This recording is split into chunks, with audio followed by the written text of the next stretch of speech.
द्वितीय विश्व युद्ध के पश्चात विश्व व्यापार में एक पक्षीय विकास प्रारंभ हुआ।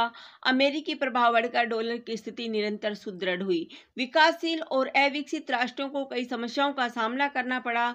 विभिन्न देशों ने एकजुट होकर इस विषय पर सबसे पहले ब्रिटेन वुड में सन 1944 में चर्चा की।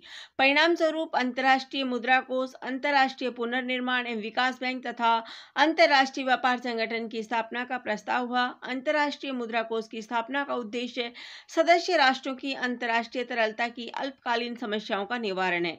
अंतर्राष्ट्रीय पुनर्निर्माण एवं विकास बैंक का उद्देश्य अंतर्राष्ट्रीय पूंजी विनियोग को प्रोत्साहन देना, दीर्घकालीन ऋण उपलब्ध कराना तथा सदस्य राष्ट्रों के पुनर्निर्माण और विकास हेतु सहयोग देना है।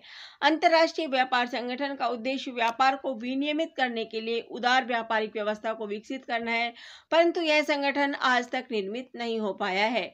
सन 1947 में क्यूबा की राजधानी हवाना में एक अंतर्राष्ट्रीय सम्मेलन हुआ।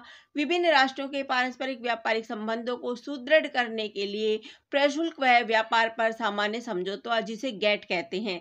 जनवरी 1948 से इसे स्थायी अंतर्राष्ट्रीय रूप दिया गया। गेट का मुख्यालय जिनेवा में है।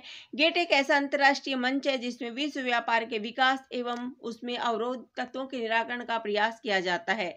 प्रशुल्क संबंधी प्रभावी कार्य योजना तैयार की जाती है। लिप्सेम स्टाइल्ट के अनुसार युद्ध उपरांत विश्व के सर्वाधिक उल्लेखनीय प्राप्तियों में प्रशुल्क और व्यापार विषयक यह समझौता बहुत महत्वपूर्ण है। इसके अंतर्गत सभी देश समय समय पर मिलते हैं और प्रशुल्कों में कटौती के प्रश्न पर द्विपक्षीय वार्ता करते हैं। गेट का मुख्य उद्देश्य प्रशुल्क दरों को न्यूनतम करना तथा अंतर्राष्ट्रीय व्यापार के विकास में आने वाली कठिनाइयों को दूर करके निम्नलिखित 5 प्रकार के लक्ष्य को प्राप्त करना है। सदस्य राष्ट्रों के नागरिकों का जीवन स्तर उन्नत करना, पूर्ण रोजगार की दिशा में अर्थव्यवस्था को अग्रसर करना, वास्तविक आय एवं प्रभावपूर्ण मांग में वृद्धि करना, विश्व में अंतर्राष्ट्रीय व्यापार और उत्पादन को बढ़ावा देना, विश्व में उपलब्ध संसाधनों का अनुकूलतम उपयोग करना।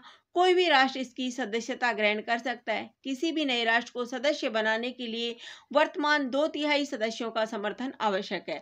अब इसके सदस्य राष्ट्रों की संख्या 132 तक पहुंची है।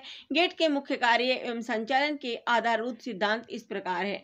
अंतर्राष्ट्रीय व्यापार में पक्षपातपूर्ण व्यवहार के समापन तथा प्रशुल्क दरों एवं व्यापारिक प्रतिबंधों से रहित व्यापार व्यवस्था को प्राप्त करना।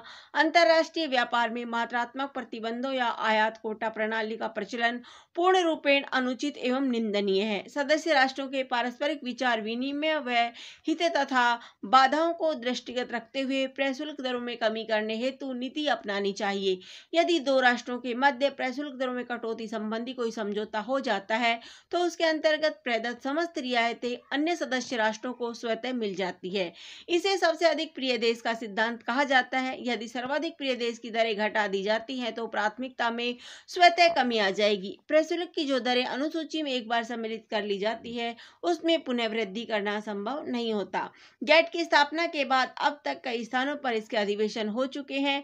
इन अधिवेशनों में कई लक्ष्यों को निर्धारित किया गया है ताकि विश्व के सभी भागों में कम मूल्यों पर वस्तुएं उपलब्ध हो सके। धन्यवाद। जय